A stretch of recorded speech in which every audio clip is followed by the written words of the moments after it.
Om Sahana Vavatu Sahano Bhunaktu Sahaviryam Karvavahai Tejasvinavadhitamastu Ma Vidvishavahai. Om Shanti Shanti Shanti. Hari Om Shri Gurubhyo Namaha. Hari Om. वसुदेवसुतं देवं कंसचाणूरमर्दनं देवकी परमानन्दं कृष्णं वन्दे जगद्गुरुं कृष्णं वन्दे जगद्गुरुम्. Okay, so we are on verse 9 of chapter 3. And this is supposed to be one of the very, very important verses. And I heard from our acharyas that when Swamiji used to do the yagna, the Gita yagna for the acharyas and all that, he actually made them memorize this verse. It is that important, the verse 9. So, and you will see why. And the other thing I wanted to say is that in Bhagavad Gita, right now we are doing the section on Karma Yoga, and we are trying to learn everything, and there are many, many, many verses. And right now, this particular verse touches upon subject. You know, I have to say that some few noises are still coming. Can everybody please check that if they're on mute? Because some people are not. So the house voice is coming still.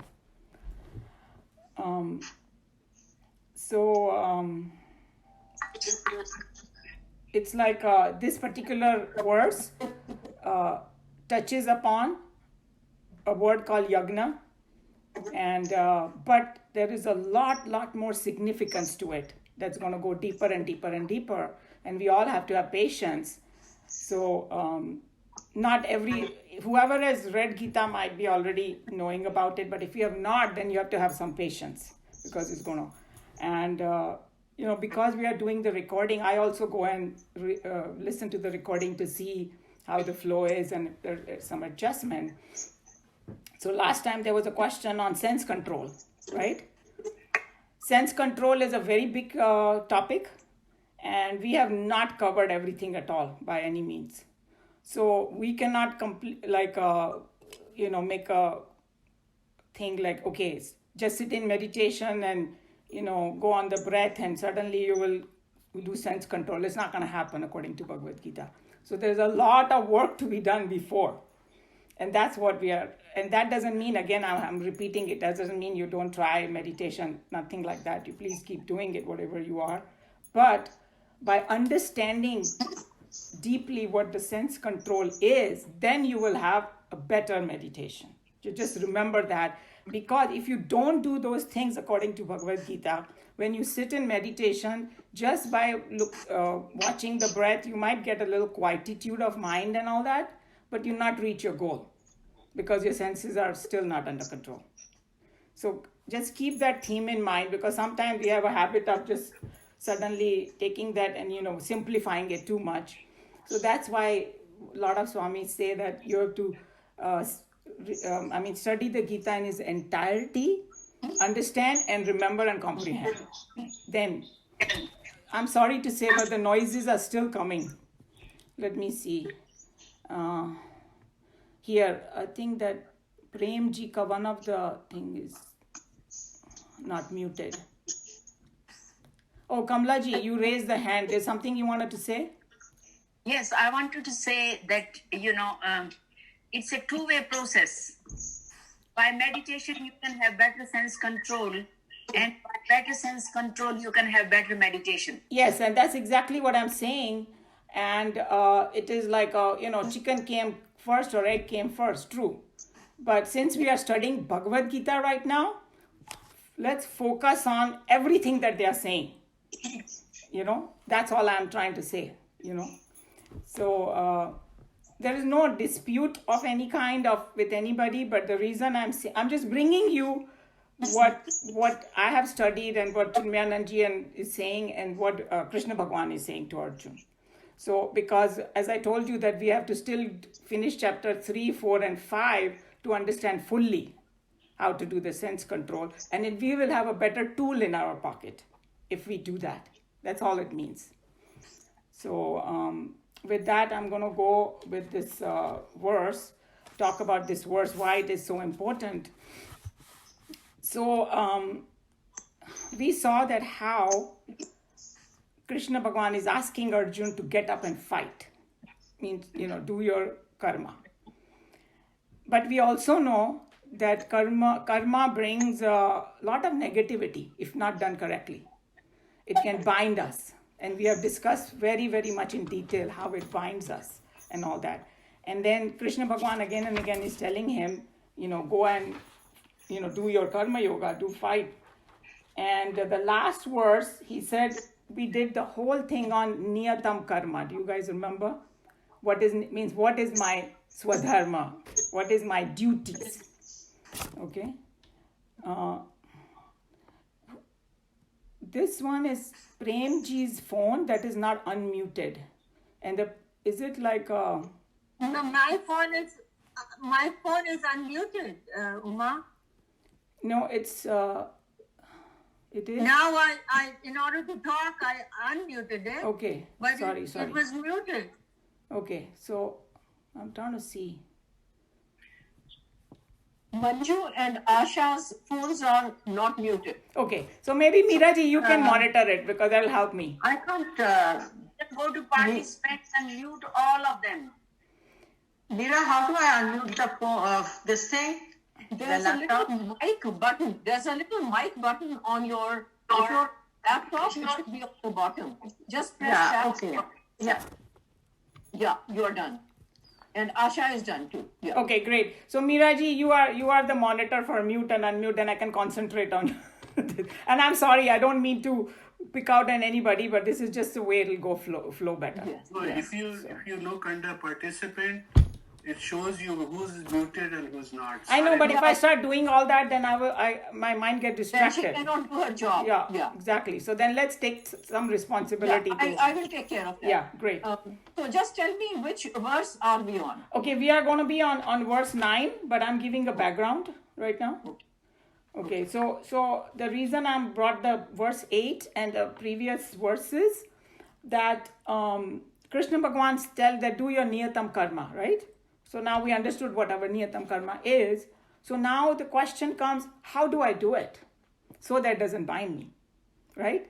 So that's where this verse 9 comes in. And everybody knows what is yagya, right? Homa. South में homam बोलते हैं, हम लोग north में यज्ञ बोलते हैं, and yagna we call it. So and we know there's a fire ceremony. That there is, Kamlaji is a master of yagna, so we have attended so many beautiful yagnas in our home. So basically there's a fire, and then olden days, they always did a sarvajanik yagna. Means it was done in the ashram or in like a community center or things like that, and the whole idea was a whole community participated. And what was the purpose? Everybody brought in whatever they could to kind of contribute towards it. So it could be Havan Samagri, Pandits will do their own mantras and also that's their contribution. And then, उसमें वो प्रसाद वगैरह होता था and में, तो प्रसाद बनाएंगे लोग, तो सब कुछ ना कुछ करेंगे, और कोई कुछ नहीं ला सकता था तो साफ सफाई करेगा. Everybody contributed, and the purpose was that you do the yagna, everybody's contribution happens, and then the devtas get happy. This is just like a way of saying it. Basically, like Kamlaji was explaining how that uska jo धुआं होता है उससे purify होता है सब, right? So result सबको मिल रहा है because the whole atmosphere is getting purified, So the symbolism over here is, और यज्ञ का देवता भी होते हैं, right? तो आहुति डाली जाती है, तो यज्ञ without आहुति के यज्ञ नहीं हो सकता, right? Ahuti is when you put things in the fire. So the ahuti is important. So you are sacrificing something. That's how that word yagna has come, because you're sacrificing something. Everybody is sacrificing something, and then a good result is coming. So if you keep that theme in mind, then you will know what this yagna means. So yagna, one of the Swamis explained कि जो आजकल लोग पूजा करते हैं ना, एक समझे मूर्ति है भगवान की, and I'm seeing Bhagwan in it, or that's a symbol of Vishnu or Shiva or whoever, and then I'm offering flowers and doing my mantras. That's also yagna, because you are offering, and then you're offering prasad and all that. It's a simplified way for Kali Yuga, they have come up with that, because these days it's hard to do this other Sarvajanik Yagna and all that. It's a lot of times it's not possible. So it's a simplified way. And that's the reason we cannot judge anybody that, hey, they are not doing their thing. No, they are doing, but they are doing in their own way, the yagna. And if there is enough devotion and everything, it will give you the same results. So just remember that, the analogy. So now we have come to a conclusion that yagna mein ahuti deni hoti hai, and there has to be an altar. Some higher altar than you. Because the whole idea of karma yoga is, I don't want to think selfishly. So when it's altar, I offer it to the altar. So there are those altar, so dedication ho gaya, altar ho gaya, or dedication ho gaya, and sacrifice. So 3 things, remember that, in any kind of yagna. So if you have that in mind, then we will understand what it is. So now the question is that if I do the karma yoga without thinking much and just ordinary karma, that's going to bind us. Remember, we already discussed that how the karma binds us, because we are expecting the result, and the results come at a later stage, and that's what is called binding. Okay? And the other thing I wanted to tell you is that the yagna word has come from a word called yuj, and yuj means to worship or offer. So that's how this, from Sanskrit, just want to tell you the history of where the word came from. So when we do this, our action, and we offer it to something higher, say for example, in a family, I'm doing it not for myself, but the benefit of my entire family. I'm sacrificing something. I may be sacrificing my sleep, I may be sacrificing my time. Whatever I do, I cook, I clean, and all. I'm not doing it just for myself, but I'm doing it for the family. It becomes a yagna. Or I do it for community. I do it for my country. I do it, so I have a higher altar. So the moment we have a higher altar, that's where the binding part goes away. It doesn't bind me. But if I start thinking just for myself, it is going to bind me. And then the ultimate is, Bhagwan. You can call it Bhagwan, the ultimate reality.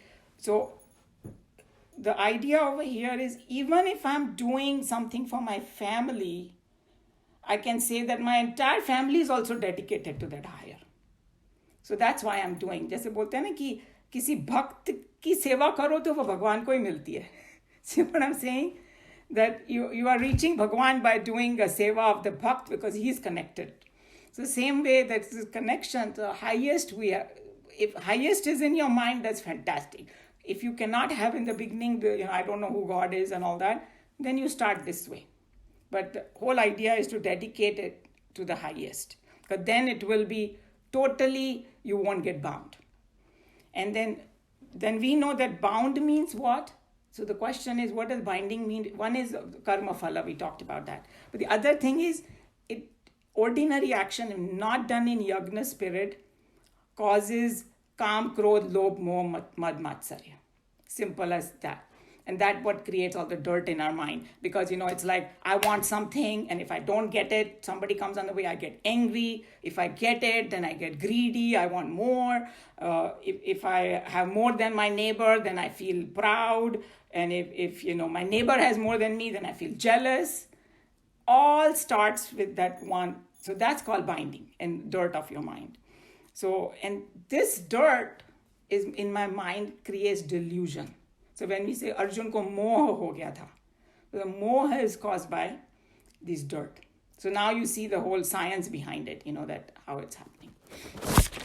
And then another problem that happens is when you do ordinary karma without yagna spirit, that action binds you, attachment, जिसको बोलते हैं ना, Krishna Bhagwan again and again says to Arjun, do the action without attachment, do the action without attachment. What do we get attached to? And we have done it, but I'll repeat it again because, in all of our scriptures, they repeat everything 100 times so that someday it will sink into us. We get attached to the action itself. We get attached to the people. And the most, worst thing is we get attached to the result of the action. So those are the three dangers. But the more you do in a yagna spirit, those things don't happen. When somebody is doing a very big job and hundreds of people are involved, then your ego is already down. Your contribution is just little bit. So ego कहाँ से आएगा? And result भी जो आने वाला है, समझो नहीं आया जो मैं चाहती थी, तो वो खाली I will not blame just myself. It's a sarvajanik thing, भगवान की मर्जी or whatever. So it just makes it less and less, all these binding or attachment. And then the other thing I wanted to remind again, the same thing like the sense control, that these verses are like jigsaw puzzle. So you have this verse and then other verses and all that, and then you have to just put them all together and then we will comprehend it. So this is just the first verse. There are many things coming for yagna because this is a very important topic, and how to do the action. It's a very vast topic. So Krishna Bhagavan is going to explain. So just don't get stuck on this particular verse also because it's going to open up a lot more and more and more. Okay. And then the other thing I was talking about attachment is, if we have a bigger goal, that's the time we don't worry about little things. So, it's like, oh, did I get enough sleep or not? Did I eat my lunch or not? When you are very much tuned to something, I don't care about small things. Don't bother me. So that's how we kind of rise above these things, pinpricks of life. Because if we're constantly just thinking about myself, my comfort, my this thing, it kind of weighs us down. So in yagna spirit, that's what happens, that you do all that. Okay. One more thing happens in yagna spirit is you learn to get along with people. Because if just, I'm doing it for myself, that creates a lot of like ego. But in like even that yagna that we were talking about in olden days when they used to do homam and havan and all that, it was a very big undertaking with lots of people coming in. The whole pura gaon, pura ashram, sab milke karte hain. So ego apne aap hi kam hone lagta hai because of that, and your mind becomes pure. So what is the now effect of this yagna spirit? That your mind becomes pure. That's the time you're fit to gain the higher knowledge. Krishna Bhagavan again and again hammers it to Arjuna. Don't jump too high, too quick. You'll fall or you won't make progress. So unless the mind gets pure, the understanding does not go deep. It will be superficial understanding. That's the reason we have to, do this in a yagna spirit so that our mind gets pure. So that is the kind of good effect that comes out of it. And then the last part, Krishna Bhagavan says that, do this yagna action with yagna spirit without attachment and do it very well. The word used is samachara over here. We'll see that word. Samachara means do it as best as you can. Because one of the danger that people think, if I go too much in spiritual stuff, the worldly things is going to just go away. I'll be so inefficient. And here Krishna Bhagavan is saying exactly ulta. He's saying that, hey, if you do your job in yagna spirit, it will be best. So your efficiency goes up. That's the right word, I think. In English, the word is efficiency. Our efficiency will go up if we do work in yagna spirit. And that's why I remember I was saying that there are people who can accomplish such a whole lot. And others get weighed down with little bit, I can't do it, ye wo. And other people are doing 10 things that they're doing efficiently. Because you're doing it in yagna spirit. That's why they are able to do it. So that's the background for this. And with that, let's chant the verse. Everybody has it on their Gita, verse 9 of chapter 3. Yagnathat karmanonyatra lokoyam karma bandhanaha tadartham karma kaunteya mukta sanga samachara. So, Yagnatharth is for the sake of sacrifice. So, do the action for the sake of sacrifice. That's what he's saying. Karmanaha, of action. Anyatra, otherwise. Lokaha is the world. Ayam is this. Karma bandhanaha, bound by action. Tadartham, for the sake. Karma is again action. Kaunteya, we know that Kaunteya is Arjun's name because he was son of Kunti. Mukta Sangha, free from attachment. This word comes a lot. Samachara is perform. But yeah, khali perform likha hai, but actually samachara means, I think the Sanskrit is samyak achara, means very good work. That's what it means. The actual word is very good work. Okay? All right. Now we have to do the reading. Do I have a volunteer to read this? You can raise your hand. Meera ji jaiye. The world is bound by actions other than those performed for the sake of sacrifice. Do thou, therefore, O son of Kunti, perform action for that sake, for yajna alone, free from all attachment. So here you see that how these words are used. The world is bound by action other than those performed for the sake of sacrifice. That means if you don't do it in yajna spirit, you are bound to get bound. That's what he's telling you. And he's saying, therefore, perform the action for sake of yajna, means do it in the spirit of sacrifice, free from all attachment. And then he has told you how to become free for all attachments. So just practice that, not to be attached to the work, people, and result. Okay. Every action does not bring about bondage upon the doer. It is only unintelligent activities that thicken the impressions in the mind and thus successfully build a thick and impenetrable wall between the egocentric and the unlimited spark of life in us. Every action motivated by egocentric desires thickens the veil and permits not even a single ray of the essential divinity to peep through it to illuminate the life in us. Translation: all activities other than the yajna activities will bring about vasana bondages, and the individual's ultimate development and growth will be arrested. Okay, before I go, you know what is happening, Meera ji? I don't know if it's just happening on my computer, but your voice is has some kind of a shaking in it. Does everybody feel that way, or only my computer is feeling that way? For some reason, it's not coming out crisp. So I'm going to ask. Huh? It's not coming crisp. Yeah, so then the recording won't be good. So next paragraph, maybe somebody else can read it. Okay. Sorry about that. So see, here he's explaining that how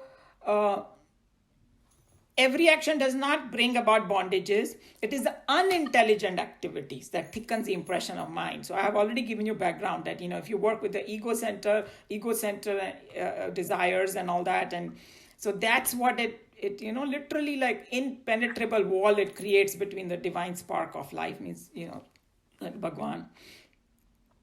So all activity other than yajna spirit. So this is another way to explain how to do yogas to ke kaam karne ka. Remember we discussed that how if we are born with certain desires, and if we do it in yogast mode, then we purge all those desires and we don't form the new ones. So now he's telling you how to act out in the world. If you do it in yajna spirit, that's what happens. That you basically will remove all your vasanas, your mind will get pure, and work will be beautiful. What else do we want? So it's like it's both ways you got win-win situation. That's what he's saying. Okay, who's the next volunteer to read this? We'll try. Okay, Neeluji.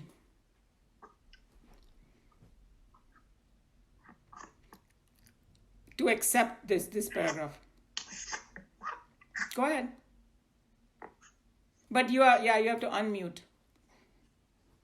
Sorry. That's okay. Okay.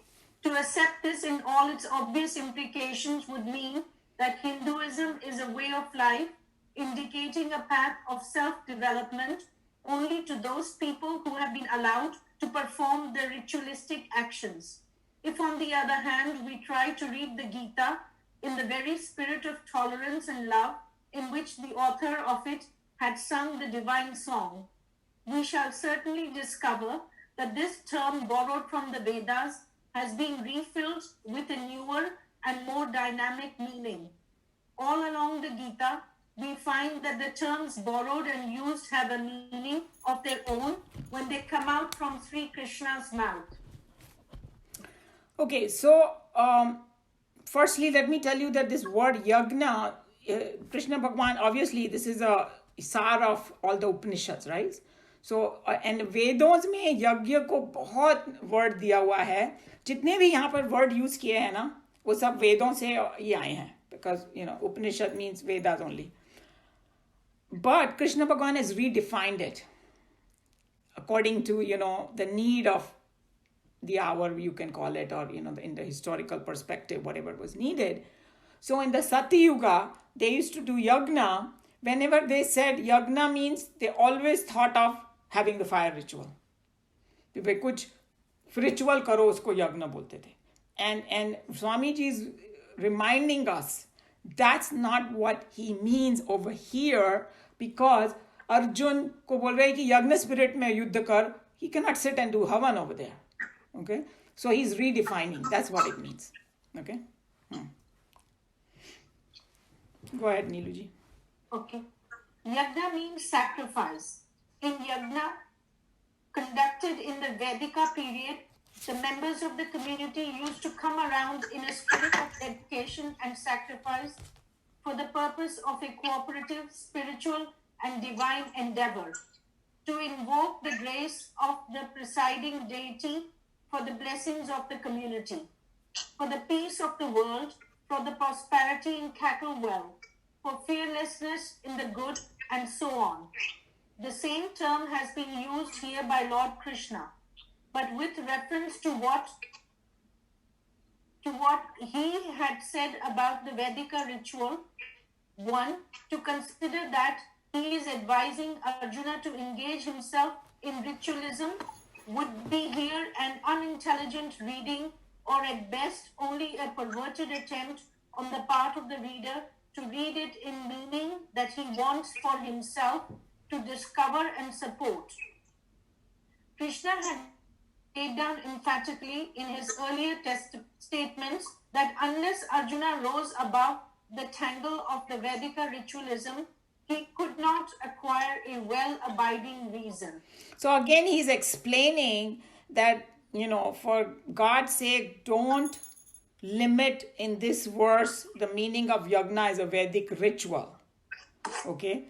Because, and then he's telling you that how I already explained that whole process of, how the yagna used to be performed, invoke for the grace of presiding deity. Okay, again, I'm having a problem that somebody is not muted, so it is too much noise is coming. Now it became quiet. So basically, he was saying that, जब यज्ञ करते थे ना. Can you mute yourself? Snake, can you mute yourself, please? Okay. So, अभी भी लोग करते हैं वो वैसा यज्ञ. तुम लोग आप सभी ने सुना होगा कि जब बरसात वगैरह नहीं होती है, so they do a big havan so that rain comes down. So presiding deity हो गई ना इंद्र भगवान के लिए, या the god of rains and all, they do it. So he's just saying that that's what they did in the Vedic period, Vedic ritual, but we cannot have that meaning over here only, because that'll be a very bad mistake. That's all he's saying, that there's a lot more to this yagna. And one of the word that comes to my mind, it's a simple word, but it might give a little, hint into the meaning, is team spirit. When we call, hey, I need to have a team spirit. Whenever, even like if you watch these games and all, they cannot never think, hey, I want to just get the glory. They have to work like a team and think of about everybody and the whole city and all when they are playing that sport. So something like that is this yagna spirit, everybody contributes for the betterment, and in that process, your talents come out, and you get also whatever is, your share, you will get it. But we are not looking for that. When they are playing actually the game, they are not looking. The moment they start looking, they will bomb it. So I think in the modern world, I think that's a very good word to equate to this, is the team spirit.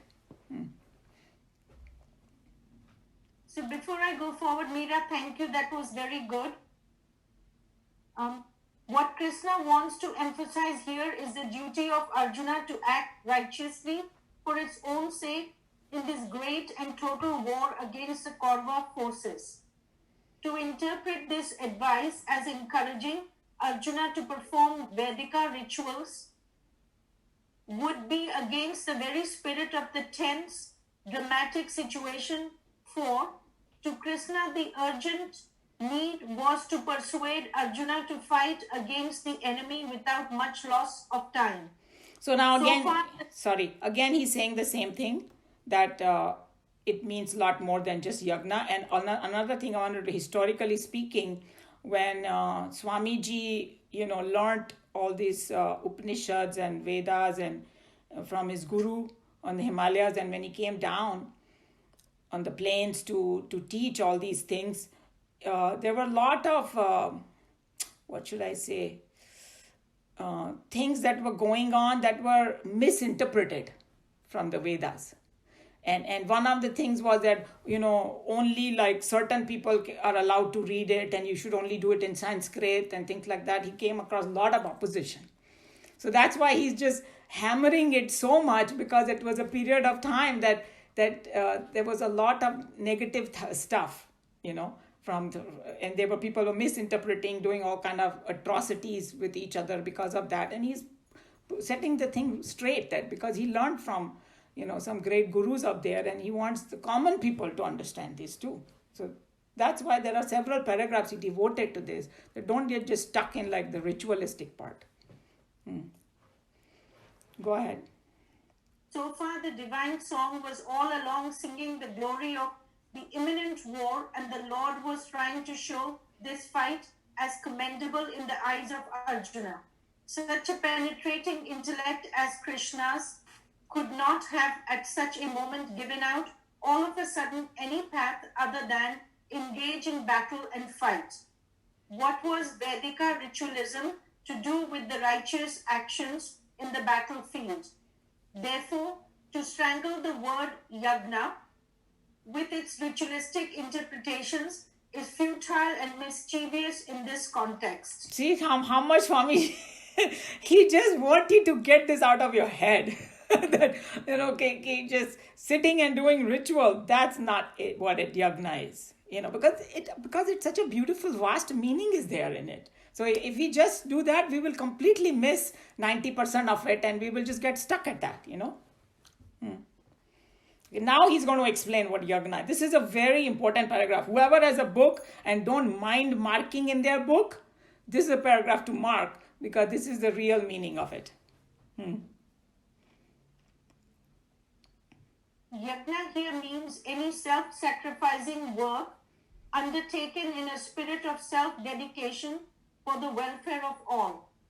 Such an action cannot be self-degrading, and therefore it is self-liberating.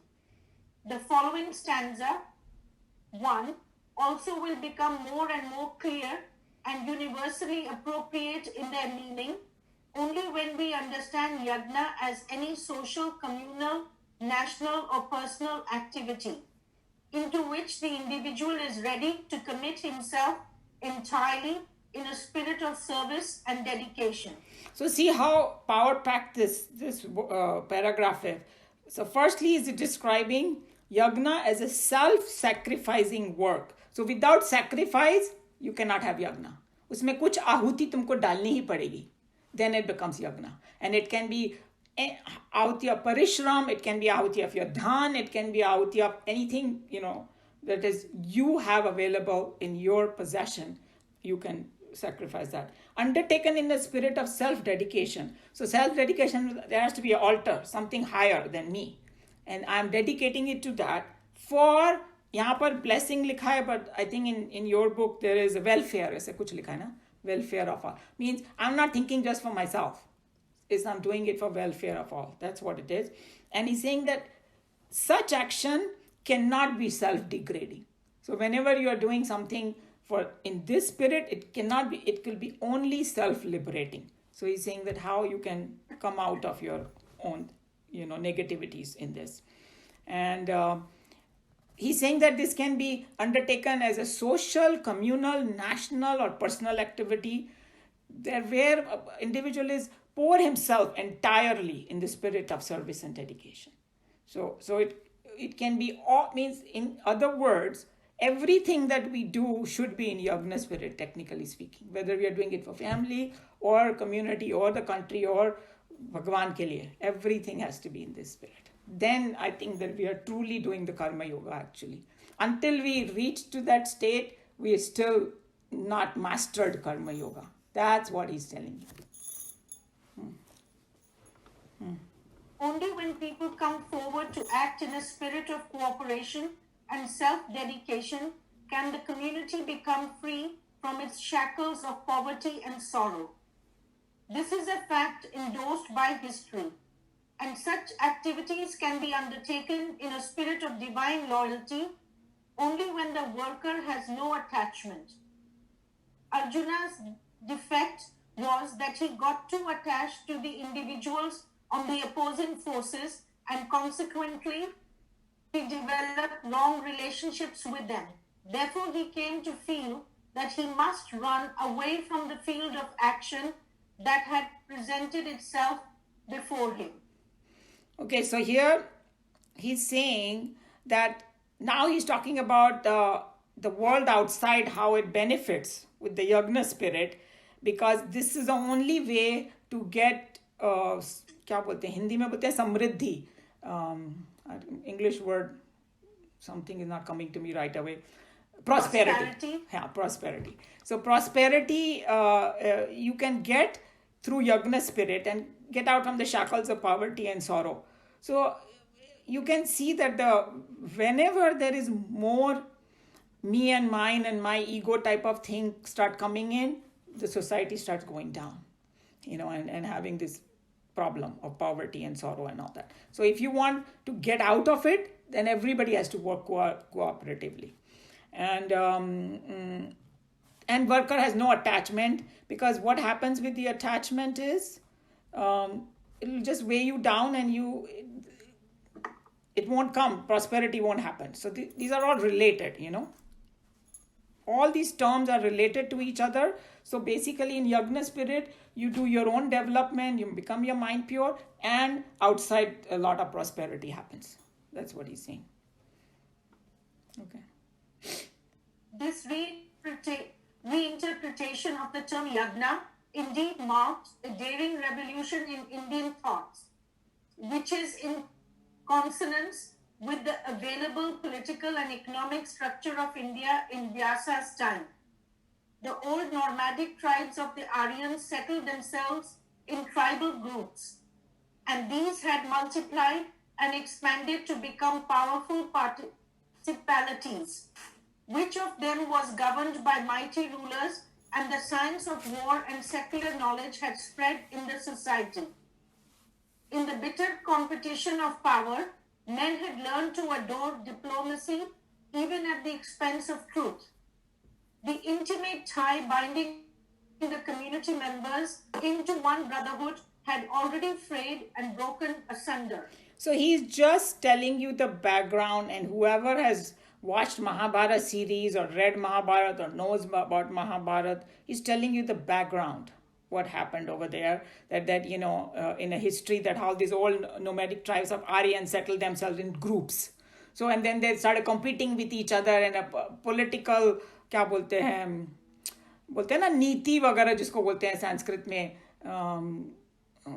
I don't know the English word, all the political games बोल दो, जो भी policies, there you go, thank you, policy. And I don't know, now I'm more in the Hindi mode because I'm doing some translation in Hindi, so my mind is in Hindi mode.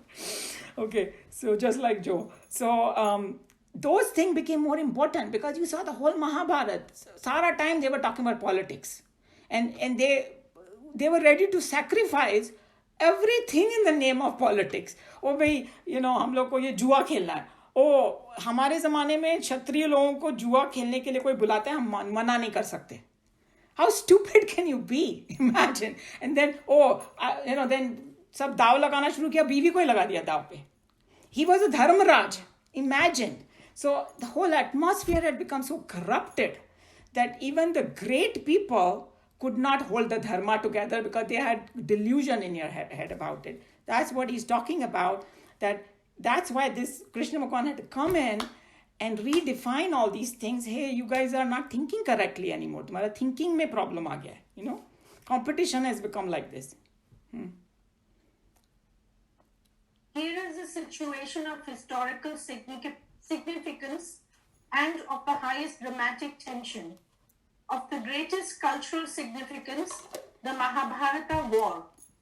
And in this war, a representative of the noblest of that age, Arjuna, gets himself confused and tries to run away from dutiful action in defense of the rights.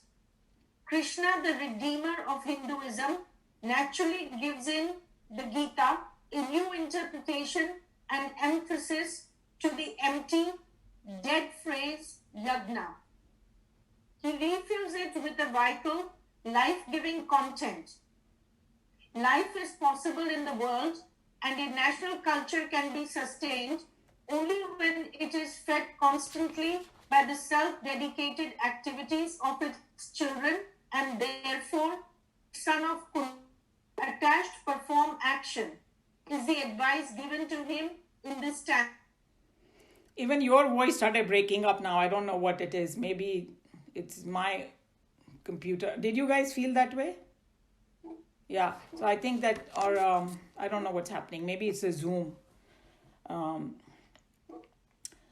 So he's telling you, I think that इतना उन्होंने emphasis किया है इसको कि समझो कि क्या है ये यज्ञ spirit और यज्ञ होता क्या है actually, because as you will see that there is one verse that we chant before eating, Brahma Arpanam Brahma Havihi Brahmagno Brahmagnahutam. Remember? That's the one, it's describing the yagna.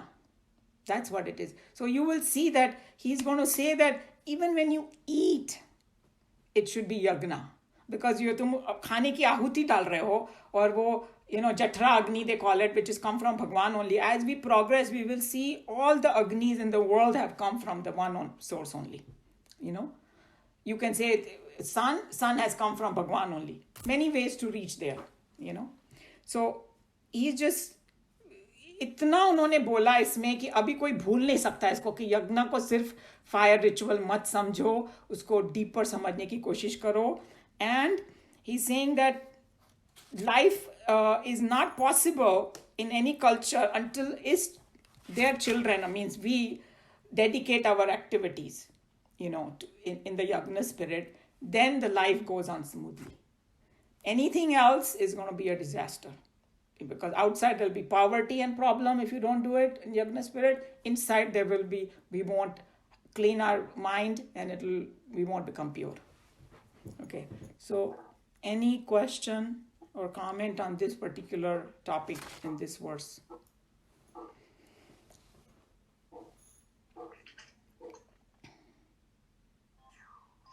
The word they have used in Hindi, if you want to. Go ahead. In Hindi, if you want to make it a little deeper, तू आसक्ति रहित होकर उस यज्ञ के लिए ही कर्तव्य कर्म कर. हाँ, so yeah ना, non-attachment हो गया, true. That's a, आसक्ति रहित. so ये use किया. yeah, यहाँ पर बोला है free from all attachment. So if somebody आसक्ति likes रहित. Hindi, then that's what it is. आसक्ति रहित कर्म करो. Good. Sushil ji, did you have anything to say? Yeah. Actually, on yajna, this yajna, when we say prayer, sarve bhavantu, it says anybody prays for well-being of community, that itself can be considered as yajna. Yes. So, just saying prayer for everybody's well-being is also, it's a simple way of explaining what they're saying here for yajna. Very nice. Yes. Very simple way. You don't need any big paraphernalia. And that's why he's saying, according to, see the language he used in this particular verse.